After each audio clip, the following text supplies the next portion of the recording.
of the things I'm always doing before service is putting the chairs out. I'm really interested. We've had some interesting discussions just about the role where we sit plays in worship. One of the things you shared with me was particularly just about creating space for visitors. Do you want to just tell me a bit more about that? Well, I think it's important that whenever a visitor comes into the church, whatever church it is, but we're talking about the Rock at the moment, they feel as comfortable as possible. Yeah. First impressions make a big difference. Who talks to them and stuff like that, but also, obviously, where they can sit, where they can put their coat down.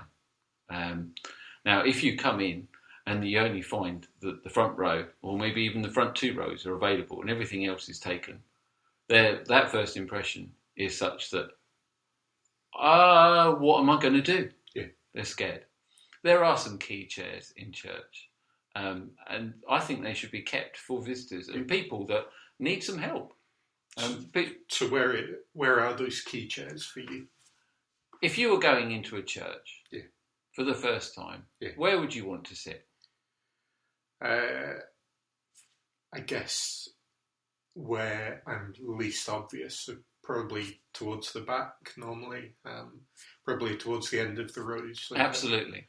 At the back, on the end of the rows. Places where you can escape. Mm-hmm. Places where you feel that you can't get hemmed in. Yeah. So if you're at the back row, but maybe the back 2 rows, and the chairs on the end of them, they're important. If we've got our normal rock people sitting in those places, it means that the visitors, when they come in, they can't sit down. Mm-hmm. Where are they going to go? They won't come back. Yeah. Jesus said, do to others as you have them do to you. It's a good way to live your life. Yeah. And whatever you're doing. And a good way to choose your chair. And it's a good way to choose your chair. Yeah. And so you should choose a chair that other people don't want. Now, that might mean sitting in the front, because not a lot of people want to sit at the front.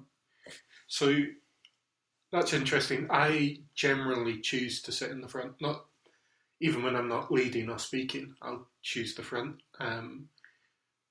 But isn't that because you're the pastor? Isn't that because you're important? Surely only important people should sit in the front. I think in some churches you probably have that those front rows are for the special people.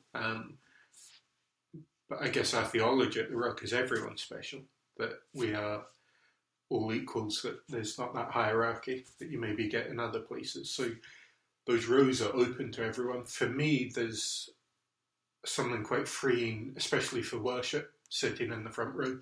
I'm less distracted, and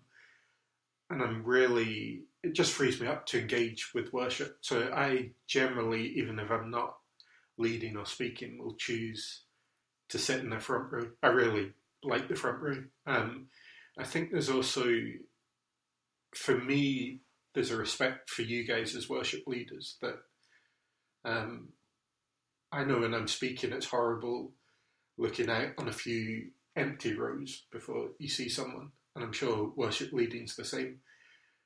And I don't want this huge gulf between you guys at the front and the rest of us in the congregation. So part of that is maybe a slightly subversive act of linking up what's going at the front and those that are sitting further back. But I think I think it's really important that we're not creating this empty space where no one's sat, and that there's what you guys are doing as worship leaders disengaged from what we're doing as the congregation. Yeah. I mean, these videos are all about corporate worship. Yeah. And a lot of what we're saying is doing something slightly uncomfortable is really helpful for everybody else. Yeah, absolutely. And so we're encouraging people, come further forward, get away from the edges at the back, and engage with God. Yep.